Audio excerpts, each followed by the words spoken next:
هلا. كيف حالك ابو حميد؟ والله اقول لك انا اخذت رقمك من موقع حراج. اي نعم. طيب باقي عندك؟ اي والله باقي 4 الحين. طيب اسمع، انا ابغى ال4 ذي. الواحدة واصل 1000 ريال ترى.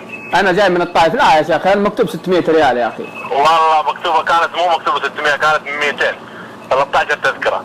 الان صاحبها دق علي قال لي ب 1000 ريال ما انباعت رجع لي هي. والله شوف انا دحين انا اداني رقمك واحد من العيال قال لي على انه 600، انا قلت ابغى ال4 اللي باقي ده باقي. انا ابغى والله 6 الصراحه. والله لسه واحد مقفل الحين لسه ما قبل اتصالك قال لي بلين 800، قال لي مهل كده عدك علي. طيب بالله اسمع، ممكن ترسل لي رقم حسابك؟ بس اسمع انا من الطائف ماني من جده.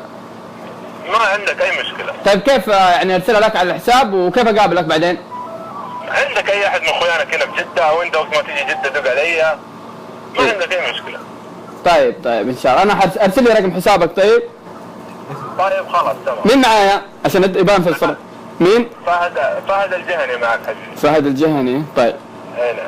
يصير خير فهد.